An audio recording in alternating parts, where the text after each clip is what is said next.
Hello and welcome to Lab Roots, the Life of Her Mind, an interview series devoted to learning how women think about their research, their field, and their future. My name is Mia Wood. I'm a philosophy professor working at the intersection of philosophy and, well, everything else, especially the sciences. The first season of The Life of Her Mind originally aired in 2022 and 2023 on Lab Roots' YouTube channel. Now in 2025, I'm excited to announce that we're bringing back the series.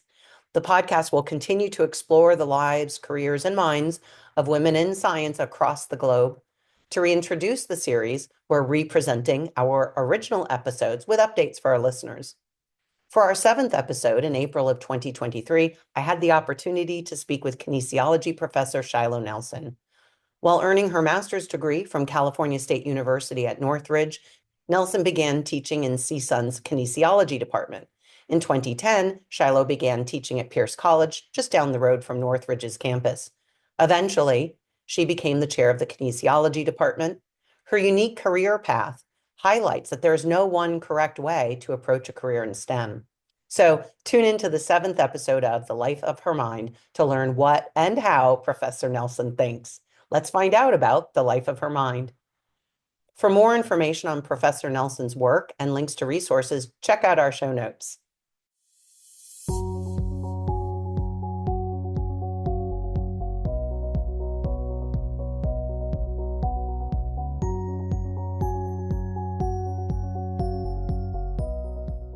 Hello and welcome to Lab Roots, the Life of Her Mind, an interview series devoted to learning how women think about their research, their field, and their future. Let's get started. Today, we are in conversation with Shilo Nelson, professor of kinesiology at Pierce College in Woodland Hills, California. Full disclosure, Professor Nelson and I are longtime colleagues at Pierce, and I've long been an admirer of Professor Nelson. You are going to see why very soon. In addition to her academic work, Shilo is a yoga instructor, a certified personal trainer, and a competitive bodybuilder.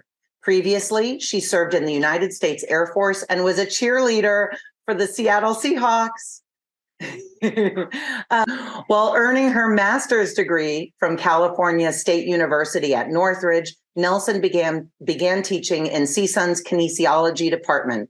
In 2010, she began teaching at Pierce College, which was just down the road from Northridge's campus. Eventually, she became the chair of the Kinesiology department. Welcome, Professor Nelson, and thank you for taking time to give us a glimpse into the life of your mind. Well, thank you for having me. I appreciate it. I don't know how much in my mind you want to see, but here we go. Let us have it all. All right. So if I've got my chronology right, you followed in your parents' footsteps by entering the military service first. Subsequently, you became a professional cheerleader and then a kinesiologist. How did these seemingly diverse endeavors come about? What brought you to military service, either in addition to or apart from that was what you grew up with by way of your parents? How did you get to cheerleading? How did you get to you? Yes, both my mother and father were Air Force, and so that's how they met. And then, so I grew up the first few years of life in the military, and then my father got out and we moved to Washington State. So I'm a transplant from the East Coast to the Pacific Northwest when I was 7. And so I grew up there. So I consider that home. And so upon getting ready to graduate from high school, my parents were like, yeah, I think the military would be good for you. You not only make money for school, but you'll get to see the world. You'll grow up a little bit quicker, and it'll help you, I think, do better in school because you'll learn a little bit of discipline and you'll get a lot of benefits if you are a veteran. And so I kind of kicked and screamed a little bit, but I ended up going into the military. I think it was the best decision I could have ever made. I enjoyed the people that I met. I'm still friends with a lot of people. I only did 4 years, so I've been out for an extremely long time. but I'm still friends with a lot of people that are that I met in the military. So I made a lot of lifelong friends. I did grow up really quickly. And sometimes when I'm interacting with our students that are like 18, 19, I'm like, why can't you? And then I have to think back. I was in the military at that age. There's a difference between being in the military at 18, 19, than going straight from home to college. So I have to have to catch myself with that sometimes. But once I got out of the military, I was working at a department store, and I was going to college using my GI Bill, and I was working for Clinique, and so I was doing makeup. And my boss was looked at me one day, and she said, "I think you should be a Sea Gal," which is what the Seahawks cheerleaders were called at the time. And I was like, "What is that?" And she's like, "A cheerleader for the Seattle Seahawks." And I laughed. I was like, they suck. Who cheers for them? Because they were really bad in the 90s. I'm like, they actually have people that cheer for them. She's like, that's not the point. The point is you have discipline. You were in the military. You know how to work hard because you were in the military. So you do hard things, and this can be a challenge for you. It's something completely out of your wheelhouse, because I never took a dance class in my life prior to that. And she's like, and it can open doors for you. You can meet a lot of really good people that can help propel you forward, and you'll make lifelong friends. So I hoomed and hawed, kicked and screamed, and got in my car, drove to Seattle, and went through the tryouts. And I was one of 6 people to make it, out of over 200 women. So I was very surprised. So she's right; I do hard things, and I've made lifelong friends, as she said, because I just did one season. And after that, then because I took a year off from school, and I knew that I needed to finish school. I put stress on myself to finish school by a certain time, because by that time I was 25, and I was like, oh my gosh, my class reunion's in 3 years. I cannot not have a college education by that time.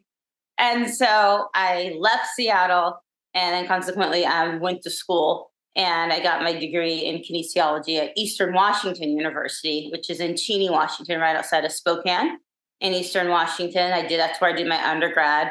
And I found fitness while being in the military, because that's a part of military life, staying fit.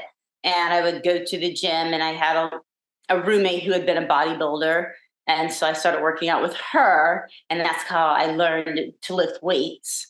And then I had an aerobics instructor who had lost over 200 pounds.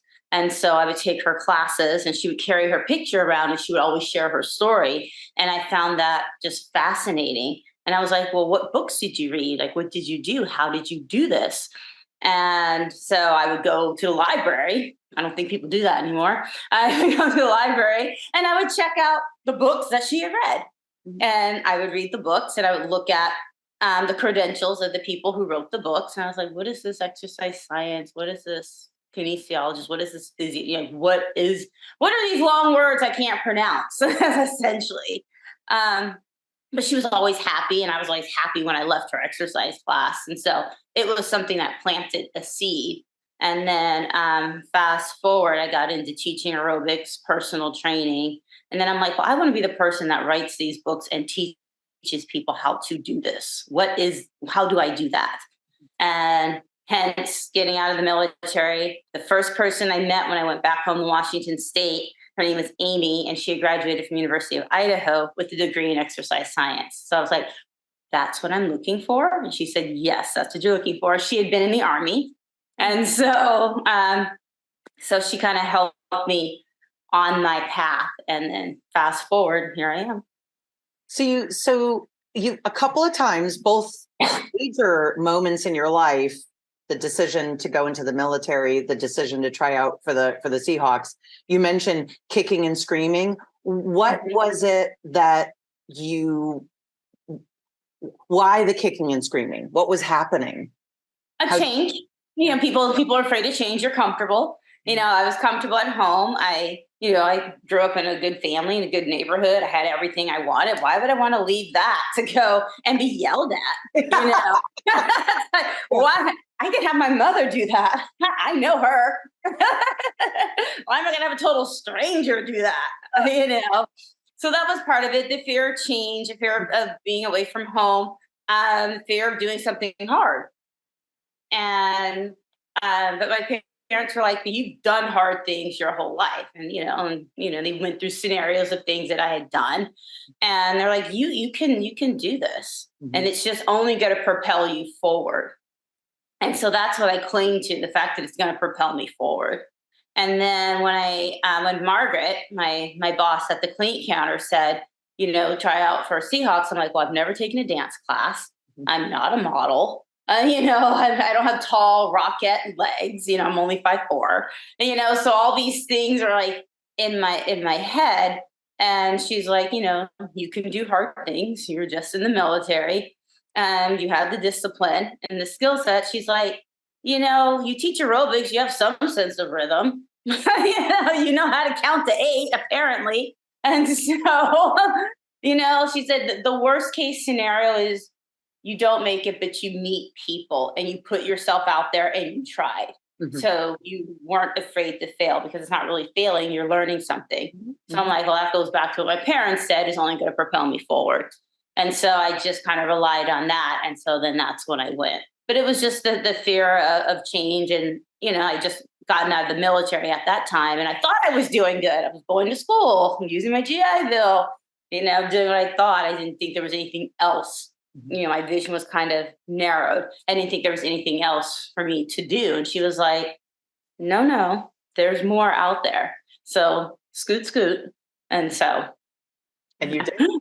And one of the things that I think is really interesting about what seems to be this, wildly diverse or divergent paths, right? Military, not, working at the makeup counter, but while you're doing that, you were already studying kinesiology, if I'm not mistaken, and you were already, trained as at that point, not as a yoga instructor, but you were teaching aerobics and then physical fitness, right?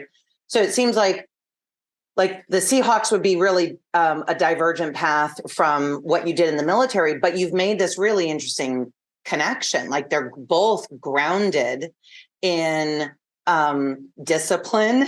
They're both grounded in physical strength and control of your body and understanding your body.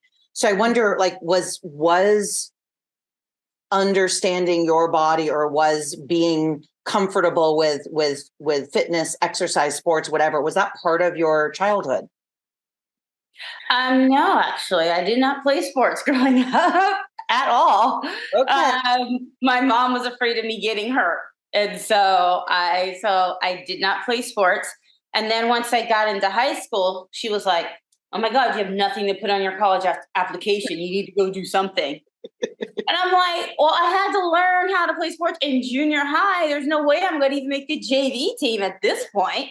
Because she had no concept of it. And I think my dad, he said he wrestled in 9th grade, but then that was it. So neither one of them really understood the value of sports in schools, and all the skills that you learn that you don't learn in a classroom necessarily. Mm-hmm. And so then I just went and tried out for the cheerleading squad in high school, and I was a high school cheerleader, but not the ESPN kind. It was more like the go kind. I know something that pretty much anybody can do. If you know how to clap and you know how to make a fist and do this, you could have been on my squad. Okay, so there is at least a little bit of a connection between what became the season of Seahawks and high school. So you weren't. Yeah. Yeah. The Seahawks, and they're really, professional cheerleaders are really dancers. That's what they are. They are really dancers, and everybody had a dance background, but this one right here. So it was a challenge. I started taking dance classes. I paired up with the best dancers on the squad, and it became another job. For me. I worked part-time at the clinic counter in Seattle. I transferred from one mall to another. And then I had my practices with the Seahawks. And then I literally probably put in another 20, 30 hours on my own. I didn't know what a pas de bourrée was. I didn't know what an inside and outside turn was. I'm supposed to point my toes when I kick. Like, what is that? We don't do that in aerobics. And so So it was a completely different animal. Completely different animal. It's like if you aren't a tennis player and you go out there and you're like trying to teach you how to play tennis, and it's just different mechanics and motor skills that I wasn't used to. So it was definitely a challenge in that way. But having at least teaching aerobics and understanding the fundamentals of movement, at least that was helpful in making that leap. And it was a big leap, and my toes weren't pointed. So, all right. So, obviously, you've had a lengthy career outside of academic life. You mentioned earlier that one item in sort of developing your work and your major was sort of seeing who was writing the books that you were reading, right? How is that part of what sparked your interest in going on to graduate school specifically for kinesiology, or was there some other motivation that brought you to the classroom in your discipline? For when going to grad school, I was living in Portland, Oregon at that time. And so I was working for a fitness chain, and I was their group exercise coordinator, which simply meant I ran the aerobics program. I hired, I trained. And while doing that, I also worked for a national company. When you're in the fitness industry, there's many different certifications to have, and there's different certifying bodies. And so I got hired by a company. The acronym is AFA, AFAA, which stood for, because they've now since been bought out, but it stood for the Aerobic Fitness Association of America. So they were one of the certifying bodies. So in fitness, we have the American College of Sports Medicine. That would kind of be like the Surgeon General in the medical field. So we have the American College of Sports Medicine. And then under that umbrella, you have different certifying companies. And so if you, Mia, had a gym, you want to be sure that your trainers and instructors were certified, because it's a liability for you. And so I worked for one of those companies. So I got to travel the country certifying people to work in these facilities. And so I was doing that and running like 3 or 4 different gyms for 24-hour fitness at the time. And I was like, wow, I want to make more than $36,000 a year. I want to buy a house, and I'm getting paid as much or less than people who are trainers who don't even have my same amount of education. But yet they're learning from me, because I'm the person that's teaching these certifications. That made no sense to me. And when I would go to argue that, when it came to promotions and, getting salary increases, my education didn't mean anything to them. And so they're like, we can get someone like you that's just certified. And I'm like, well, I'm going to be the person that writes this stuff. How about that? And so I started looking around at graduate programs. And then a friend of mine slipped me a job from Nike, because I lived right next to the Nike campus in Beaverton, which is like a suburb of Portland. And I would drive past the Nike campus every day going to work. And so I was like, let me look at this job. And so I looked at the job, and the job required a master's in kinesiology. And it was working with designing clothes and shoes for Nike. So they wanted someone with an emphasis in biomechanics, which falls under the umbrella of kinesiology. And so I'm like, well, I'm going to go and change careers then. I'm going to get out of this fitness, and I'm going to get my master's, and I'm going to come back, and I'm going to get hired at Nike, and I'm going to work at Nike, and I'm going to make double $36,000 a year. And that's my goal. And so off to graduate school I came. So it's the mere motivation of just being insulted by not being paid my value.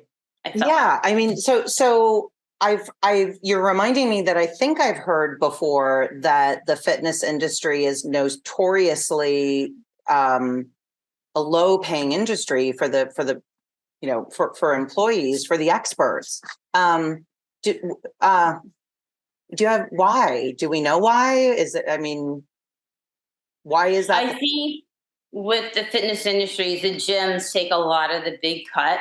So many times when people don't have experience, like I'll tell people, go and work at a gym to make your mistakes under somebody else's umbrella, somebody else's insurance, under somebody else's liability.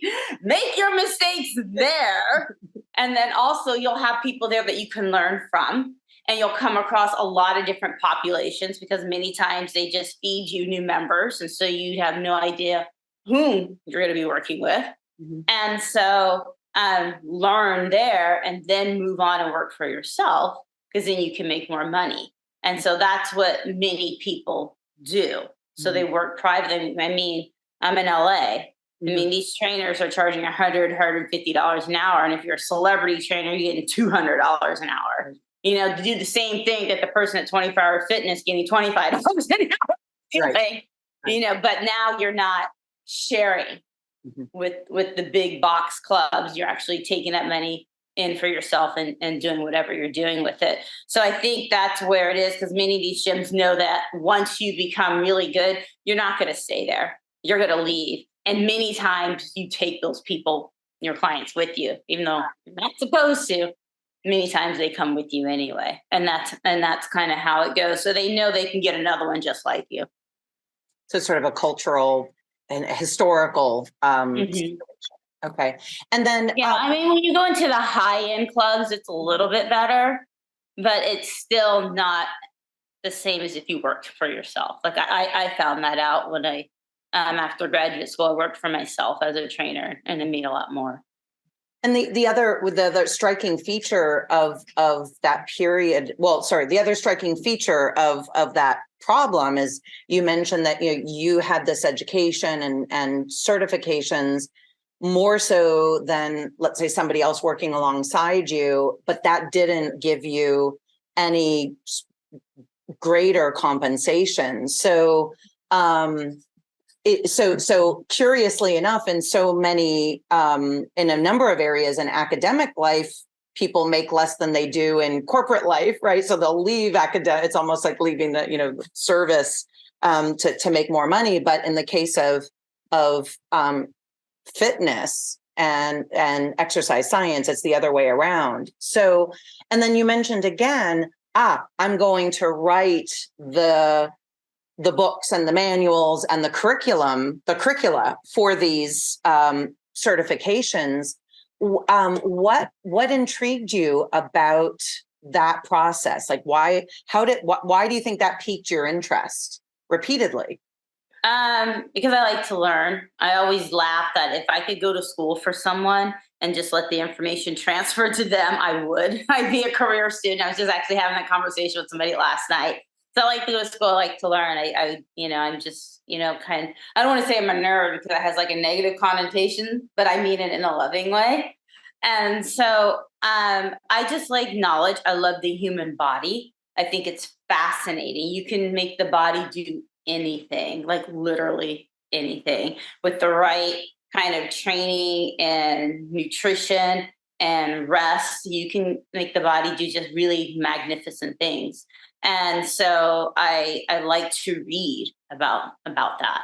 And I also am a student of movement and movement quality. That's what keeps you safe.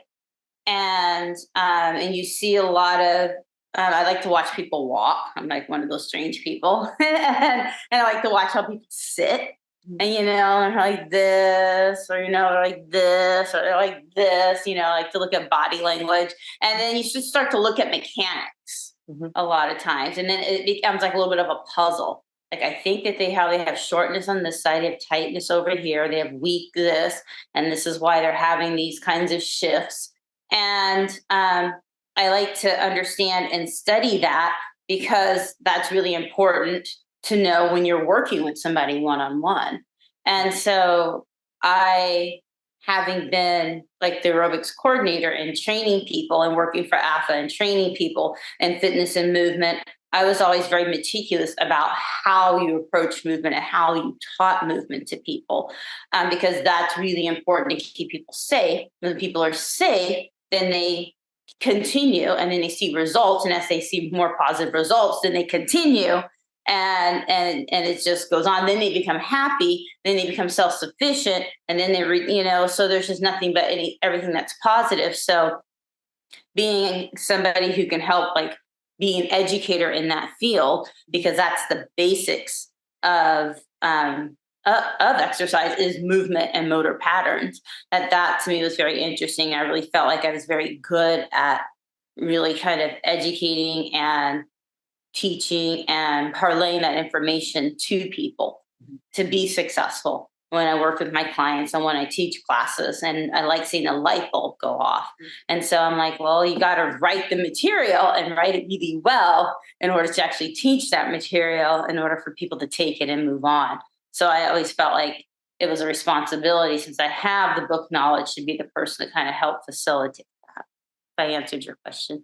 Yeah. Oh, yeah. Yes. Yes. And it actually leads beautifully into how you. So I know you started while you were in grad school. You were a grad instructor, but how did you end up going down the road to Pierce, and then fast forward, you're chair of the department. You're, if I'm not mistaken, effectively, I don't know if I want to say rebuilding. You'll share with us kind of how that happened, but or what was involved. But how did it happen that you landed at Pierce and then became chair and sort of rebuilt the program?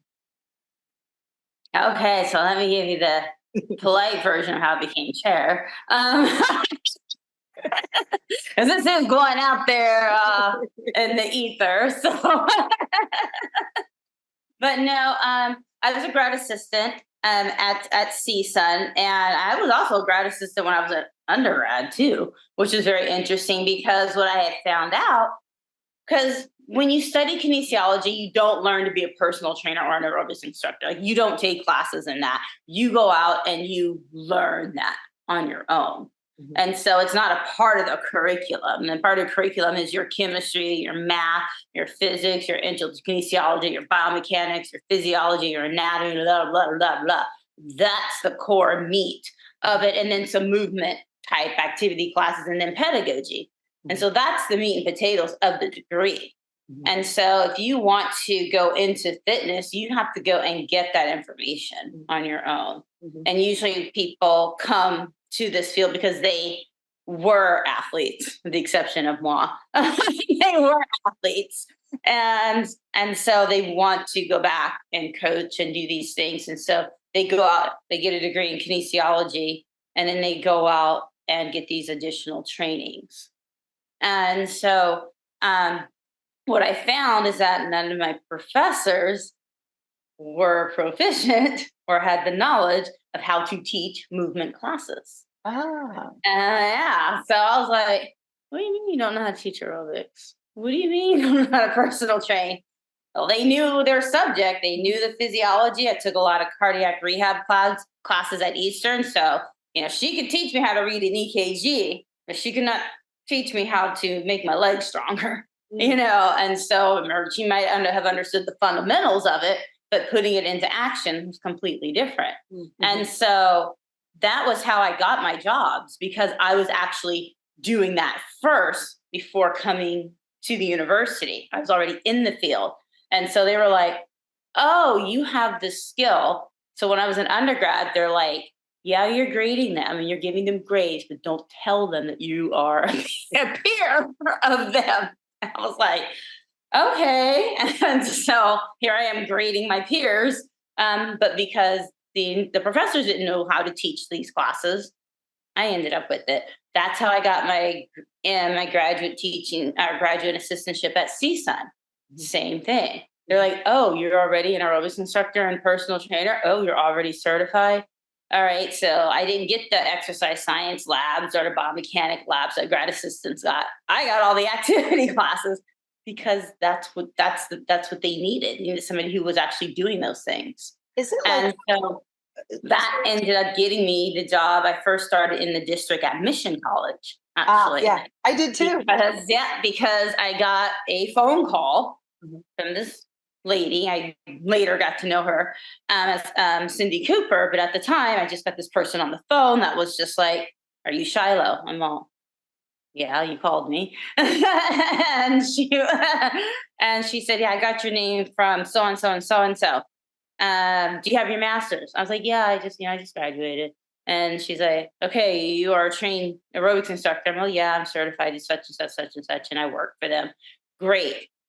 Can you start next week?" I was like, I had no idea what that meant. I had no idea who I was talking to. She's like, "I need you to show up here." And so I drove out to the campus and I met her, and she was very nice. And they sat me down and they made me do all the paperwork that the district has. And and and then gave me some keys and said, "Start teaching." And I was just like, okay. I mean, luckily I don't know, I'm good at what I do because that's how I stumbled into all my jobs. And that from there parlayed into working at Moore Park College because they needed someone to teach mat Pilates. And because they didn't have people who actually did it in the field, they had people with master's degrees, but not people who actually had the actual application part of the activities that they were looking for, the fitness ones. They had a lot of people who have played basketball, soccer, baseball. They had a lot of those people teach those classes, but the fitness classes are just a different animal on their own. Mm-hmm. And so that's what got me in. So when there was that opening for Pierce, because I was actually working full-time downtown for the Army Corps of Engineers, I was their wellness coordinator. So I was working for the government and still teaching as adjunct at Mission. I applied, and there was over 100 applicants that applied. And remember I was at a meeting, a kinesiology meeting, and everybody was talking about they were applying for this job at Pierce. And a lot of them had PhDs in kinesiology in their little areas and stuff. And I was like, why am I even going to bother like applying for this job? I'm not going to get a job over a PhD person. And somebody who's already been in, teaching at other campuses. And a lot of them were full-timers already in the district in kinesiology, but I applied anyway. And in my interview, the job description was written, the qualifications and that you have to have in the district for the discipline of kinesiology with an emphasis. And they rattle off all these fitness things. They didn't say like basketball or anything like that. It's all aerobics and yoga. Yoga was the big thing. And I was a trained yoga teacher. And that, I think, and of course, I'm a personality, landed me the job. And so fitness and being proficient in that I believe, was the biggest part of why I'm even here today in the district, and landed me all these jobs at the colleges because I'm an anomaly. Many people have the book knowledge, but they don't know how to do the application. If you say what's 32 count phrasing, you'll get the deer in the headlights. If you say how do you choreograph a step class, you get deer in the headlights. And then how do you do that for multiple skill levels and keep everybody looking the same at the same time and keeping everybody in time? I mean, that's a whole different skill set that you don't learn in the classroom. Did I answer your question? Well, and it sounds so I don't know the proper terminology, so it sounds either like you've blended two disciplines. I know you talked about skill sets, right? So either you blended two disciplines, or what you do is applied kinesiology. So you understand, the theoretical and scientific. You practice how that plays out in actual movement, whether it's yoga or aerobics or something similar. Yeah, exactly. I mean, when I was going through my undergraduate, I was personal training as well. And I could study for my test while training my clients. I'm like, okay, bring your elbows in, you're going to do a little elbow flexion. You're contracting the long and short head of the bicep. And they just thought I was so smart, but I was really studying. I was just regurgitating my notes while I was training them. And so, but what was really neat. I mean, again, I can't speak about other disciplines other than maybe a foreign language discipline. We're actually using the language. Like if you go live abroad and you use the language in a natural setting, you're able to take that skill set and apply it in the classroom. Okay, here is the grammatical way of writing and saying these words, but this is really how it's done conversationally. Mm-hmm. And this is what you really sound like. Don't sound like the textbook when you go to France, because they're going to look at you all weird. You want to sound like this because you had the experience of maybe studying abroad in France and being in the culture. And so it's kind of the same thing with the kinesiology. So it's a little disheartening sometimes when I go to meetings on any campus, really, and interact with different disciplines. They really just think you're kicking a ball and catching a ball, and that's all you're really doing. It's like, nursery school playtime is kind of how they look at you. And it's like, no, I don't think you can do what I do. You teaching the people auditory, visual, and kinesthetically all at the same time, crossing language barriers, skill sets. I mean, I remember I asked a woman to bend her elbow and she moved her foot. I was like, so I had to go and bring her hand and go like this. Oh, I wasn't doing anything vulgar, but you know what I mean? I just realized what that looked like. No, but it worked. You played it beautifully. But, I mean, because a lot of times people don't even have that connection with themselves and how that works. And so when you have to teach that and keep people moving and have them have a good time and make it accessible and make the exercise fun, as well as movement achievable. I mean, it's a completely different animal. So yeah, it is blending. It's blending all the knowledge and skill set and then applying it to that body in front of you. And sometimes that knowledge and skill set and that book smart goes out the window, and you have to adapt to that body that's in front of you and figure it all out, not just physically, but just and mentally and emotionally too. So all that comes into play too. And then when you have I used to have a kickboxing class that had 70 plus people in it. And, to keep 70 people moving in time and keeping them happy and keeping and managing that and having that control, it's a different skill set. And because it's incredibly individualized, but you're doing it in a group. And then that leads me to my next question. It's almost like we practice this because you just lead right into the next one. I do have one follow-up, but I don't want to break that flow. So I'll try to remember to come back to it. But right, so you're talking about having this sort of cohesive group while you're doing this sort of individual work, right?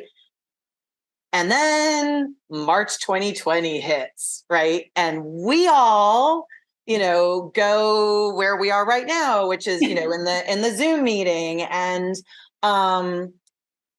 so one of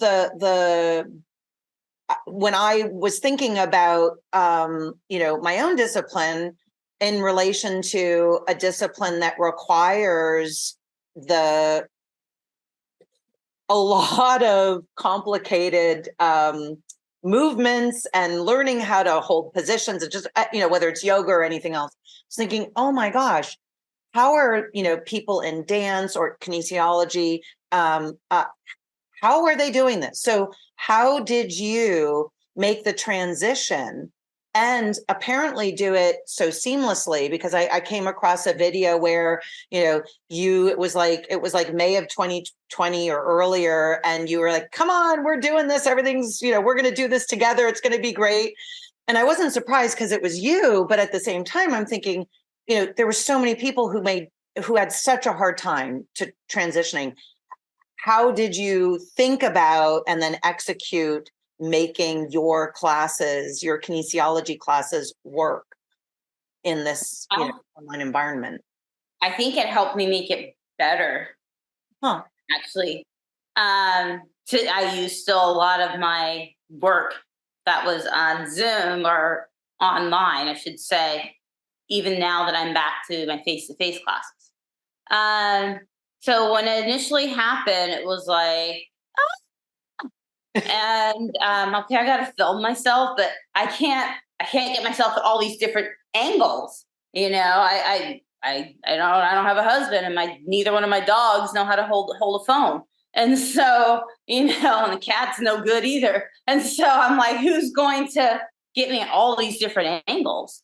And so I spent a lot of time finding videos online that had movements in different angles, and they would show somebody doing it, the regular way, and then right next to them in a little box insert would be a modified version of that exercise, kind of like how I would teach it in class. And so, and I would have the students film themselves, and I would give them feedback. But I'm like, I have to give them more, so I was lecturing more and filming them, or I was finding additional like TED Talks and things to kind of give an emphasis to what I was talking about, and then writing lots of questions or giving them like articles to read and giving me summaries and more writing work that I didn't necessarily do before. And that kept their interest. In my yoga classes, I really delved deep into the philosophies of yoga, which the writing I was getting back from students, like how they were going through being depressed and, feeling just hopeless. That writing was very helpful for them. It was almost therapeutic. It was like journaling. And that's kind of what they would say to me. And so I found that actually kept them coming back and kept them interested was the actual, not just discussions with each other and with me, but the actual additional work that I was giving them that I didn't necessarily do in person to that depth. And so it kept them more engaged, and they were actually learning more about the human body. They were learning more about nutrition. They were learning more about how to take care of themselves when it was like the fitness-based classes, and then filming themselves and actually getting feedback, because they would actually have to make like some of the corrections in the movement. So then, when you're teaching to a group of people in front of you and you have on a headset and you make, you say X, Y, and Z, be sure to keep your shoulders back and down and your arms up when you're teaching a kickboxing class. Well, nobody thinks you're talking to them, so they're just doing this. But when I get your video and you're down here doing that, and I'm like, I give you feedback, then it's very specific. And so then you have to make that correction. So it kind of, I think, helped people in their fitness aspect. As far as like with the yoga classes, it helped them, a lot of students I found, more emotionally because of the philosophy writings and learning like the limbs of yoga, and really kind of dive deep into how you treat yourself, how you treat others, how you interact. When you start talking about the 8 limbs, and you break it down to the yamas and the niyamas, and how you interact with the world, how you interact with yourself, and giving them additional readings and prompts to write out, it really helped a lot of them. And so it helped me to keep those students that were brave enough to go on that journey of being in a virtual environment. And so now I've kept a lot of that now that I'm back face to face. And the feedback I get now is that they enjoy the more online stuff that I'm doing than the actual practical class itself. So that's why I say it's actually made me better, because it forced me to actually dive that much deeper, not just into the subject matter, which of course keeps me more up to date because I have to find up to date things, because I'm no longer teaching the certifications out there anymore. But then it kept me just more in tune with myself too, and how I was feeling during this time as well. So, well, and is am I right to think that one of the good things about coming back to campus is goat yoga? Or is that something, I mean, do we do that again or no? And to anybody not from Los Angeles and not having ever been on the Pierce campus, can you explain how goat yoga came about, what it is and how it came about? goat yoga was started by a lady named Lainey, was it Morsel, Morales, something like that, up in Oregon. And she was doing like birthday parties on her farm. And people, and so, she had animals and everything. And so people were like, oh, this is really great, and this yoga teacher came to her and said, how about I, teach a yoga class here on your farm? And so she did. And she taught, and there were like little baby goats walking around. And so the lady, Lainey, filmed it, sent it into her local like farm newspaper, and then it just blew up from there. So that's where it actually originated from. And so people think it's this magical thing of doing goat yoga. There's here in Los Angeles, there's puppy yoga, there's cat yoga. And so there's all these different things. So what you're basically doing is you're teaching yoga, because at Pierce College, we have our farm. And so we have goats. And so I taught a yoga class because they called me or sent me an email, and it was during the week of finals. And so they wanted to do something for the students to kind of help calm them down during final exam week. And they said, would you, you teach yoga here, would you come and do goat yoga? So I'm like, great. So the first time I did it, it was a nice sunny day, and the little baby goats were walking around. They try and eat your hair. They try and eat your clothes. They eat everything, apparently. So instead of a lawnmower, get yourself a goat. And so that's how it started happening. But what I noticed is that they poo nonstop. Oh.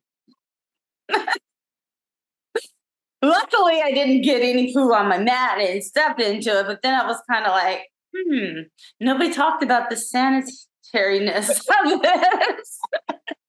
And so, but it was really nice. And the whole premise of it is that it's not only outside and puts you in touch with nature, but animals have a very calming and therapeutic effect. Mm-hmm. So not only do you have yoga itself, but then you add in animals and being outdoors and nature. So it kind of, helps with anxiety, helps with stress.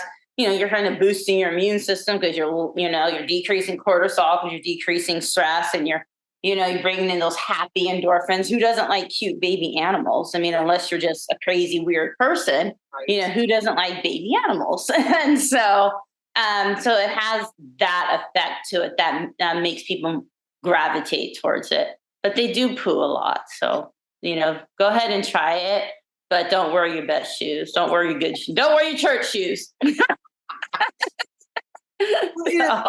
That your approach to the story you told about moving from being in the same physical space with people, with your class members, to being in the virtual environment, how you adapted, and then the story you tell about goat yoga, just reveals that you're game, right? You're like, what is something that I can do to make what I'm doing better for the people who are involved? And that's just, I think, such a, like a testament to the quality of your character, because you're you're genuinely in this for the ways that it can benefit all aspects, of our lives. And it also reminds me of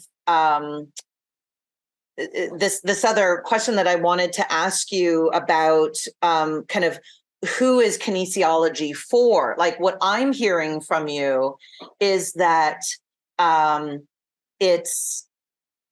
yes, from the standpoint of the fitness side of things, we have current or former athletes, and then from the academic side of things, we have the if you will, the more the science-y types, right?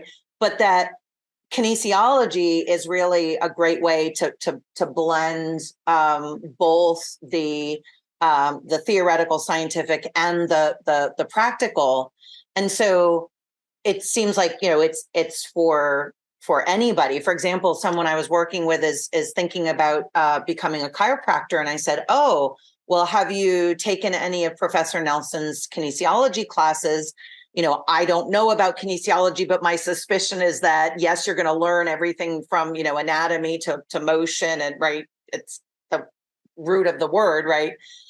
So all of this to say, kind of what is your advice to someone who is kind of lurking around but not in kinesiology, who should get involved in that discipline? We want everybody because we want people in our classes. We want our FTES. Oh, I'm sorry. I digress. Um, There's that too. Yeah, there's that little small part. Well, we at the community college, the way, and that's like a whole different story of how the 2-year degree was written. You get the introduction to kinesiology from us, and it breaks the discipline down into the philosophy of kinesiology, to the sociological aspects of it, to the psychological aspects of it, because psychology, sociology, philosophy, all that falls into it. Because we had to take I had to take some, well, I forget the name of it. It was a sociological aspect of kinesiology. It was some class I had to take like that in grad school. So it was taught by a kinesiology professor with an emphasis on sociology and just how the discipline works, within social groups and things like that. And so, it dives into many different disciplines. Kinesiology does. And when you're like looking at people wanting to get into it, I tell students, because they think I like to exercise, so I want to study kinesiology. I'm like, well, you better like math and science. I'm not good at math. You're not going to do well in these classes, because in your biomechanics class, you're going to have to know. You're going to have math through like trig and stuff. You're going to have to learn how to figure out, if you hit the ball here, which way is it going to go, and how fast is it going to go? I mean, you need to know how to do that. I don't know if people use calculators anymore, but I had the big scientific one that you could bicep curl, the real heavy one. Second function. You have to put that in. And so, and then I tell them you have to take anatomy classes. You're working with the human body. What is this? What is it attached to? What's the joint action? All right. So I was listening to a trainer talk yesterday at a workshop where he was trying to explain the strength and where you're stronger. You're stronger here than being there, and that's basically lever lengths. All right, so you're talking a little bit, and that's about biomechanics, which is again math and a little bit of physics, and so people need to have that understanding that that's what the discipline is. And then you have to take the physiology classes, which means you have to have had chemistry, because now you start talking about metabolism and what the carbs do, what the fats do, what the protein do. How do you fuel an energy system? So if you're writing a program for an athlete, what position does that athlete play? Are they using an anaerobic system? Are they using an aerobic system based on the sport? Now, how do you write their strength training program? How do you write their program for when they're in season versus when they're coming into season versus when they're kind of going out of season? And so there's all these different things that people don't think about when it comes to kinesiology. So I'm glad that you like to exercise. I'm glad that you grew up playing 10 different sports throughout your entire life, but you can't take you and put you on somebody else. You've got to understand the discipline, the math, the science. Yes, I had to take English classes. I had to learn how to write. I had to write a program to give to somebody. But I also have to know how to adapt things to that individual person. And sometimes you got to scrap everything that you learn and then figure it out. At least you have the basic knowledge and figure it out with that body in front of you. And many times it's the emotions that you're dealing with people than really the physical that you're dealing with people. And you're dealing a little bit with their psyche than more so than dealing with their body. So anybody who wants to come into this field has got to have that understanding. It's a lot more than teaching them what you know how to do. You really need to teach them what they want to do, but keeping in the back of your head, okay, there are certain things in order for you to get there that I know you need to do. So now I got to tailor what you need to do into what you want to do. So you think you're getting what you want, but really you're getting What you I need. want you to have. So Yeah. like when I get a female client who just wants to work her legs and doesn't want to do her upper body at all because she doesn't want to look like a man, and I'm like, you don't make enough testosterone. I can't believe people still think that in 2023. But I'm like, so unless you're on the juice, it's not going to happen. And so, and you can eat and lift and curl a house. It's not going to happen. And so I'm like, okay, great. So you want to work your legs? I'll give you dumbbells because you need to have additional weights for your legs, but then I'll have her lunge with the dumbbell curl and a shoulder press.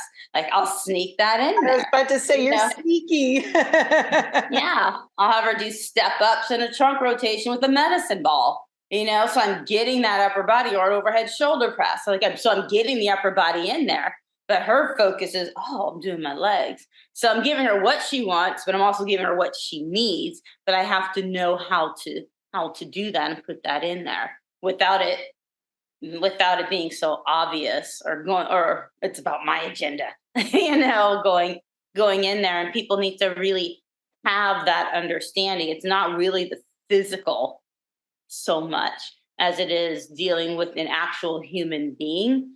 And then also knowing that, yeah, I got a few tests with some D's, because it's very hard, that math and that and doing those long, we call them, wall problems in chemistry, where you had to convert things and to get to the end problem, and then having to redo those tests and going to office hours, because I really had to have an understanding, because I'm going to be working with a human being. And I've had students who thought about kinesiology, and then I see them years later and they changed their major. They went into sports management. Because they realized they couldn't do the math classes, or they realized they don't like science that much. Mm-hmm. And so I would tell people, you got to like math and science, make friends with it, but you also have to know how to interact really, really well with human beings in order to be successful in this career. Did I answer questions? Yes, and you have been very successful in this career. So, well, I tried. What? So that I try. Oh, no, you do.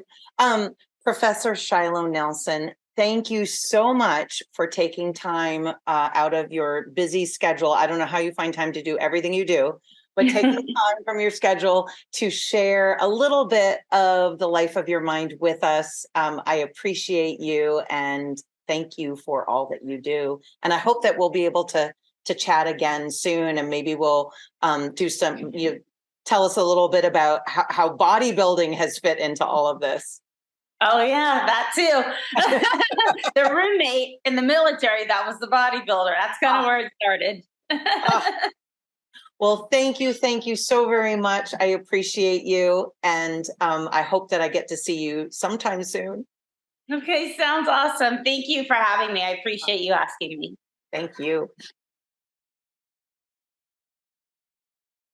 Professor Nelson hasn't slowed down since our 2023 interview.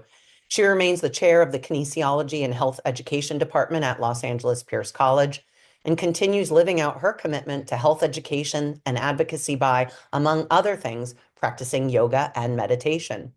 Be sure to check out our show notes for links to everything Professor Nelson's been working on, and see you next time on The Life of Her Mind when we talk to biological anthropologist Dr. Stephanie Poindexter about how primates navigate and utilize their habitats.